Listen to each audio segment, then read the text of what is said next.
di mana sejumlah kebijakan terkait perpajakan yang diberikan oleh pemerintah telah mendorong pertumbuhan sektor otomotif hingga saat ini.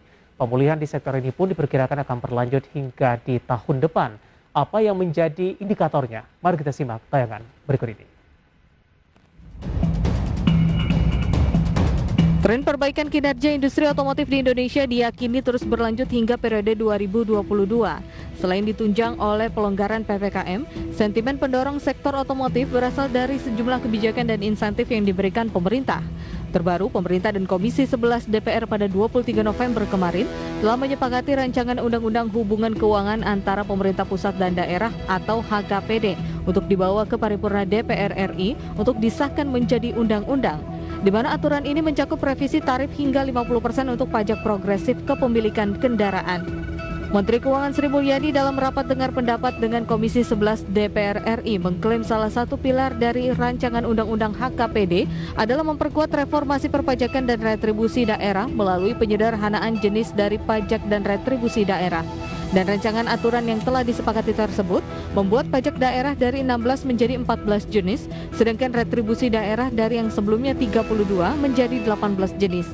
Meski jenis pendapatan berkurang, Sri Mulyani meyakini aturan ini berpotensi mendorong kenaikan pendapatan asli daerah hingga 50%. Jumlah retribusi dan pajak yang gede dari pemerintah terutama kabupaten dan kota bisa meningkat menggunakan baseline tahun 2020 naiknya hingga 50%.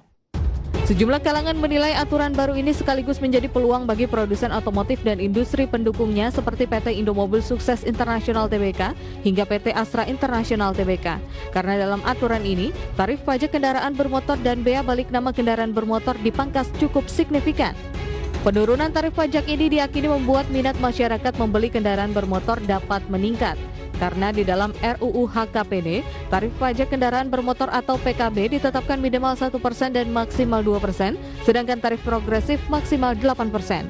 Adapun untuk bea balik nama kendaraan bermotor atau BBNKB, pemerintah dan DPR masih belum memaparkan angka pasti. Tarif BBNKB paling tinggi sebesar 20% untuk penyerahan pertama dan maksimal sebesar 1% untuk penyerahan kedua dan seterusnya. Aturan baru tersebut akan melengkapi sejumlah kebijakan stimulus yang sebelumnya telah diberikan pemerintah untuk sektor otomotif, seperti insentif diskon PPNBM untuk sektor otomotif.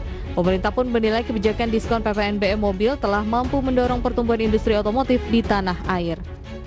Di sisi lain, Ketua Umum Gabungan Industri Kendaraan Bermotor Indonesia atau Gaikindo Johannes Nagoy menyebutkan pertumbuhan industri otomotif nasional terus pulih sebagai dampak dari relaksasi PPNBM yang diberikan pemerintah. Johannes mengklaim industri otomotif tumbuh 68% pada Januari hingga Oktober 2021 jika dibandingkan periode yang sama tahun lalu. Johannes memprediksi tren perbaikan kinerja industri otomotif di Indonesia diyakini terus berlanjut hingga periode 2022, di mana pada tahun depan penjualan mobil akan semakin mendekati kondisi normal. Dari Jakarta, Rizka Ayu, Pandu Priyoaji, IDX Channel.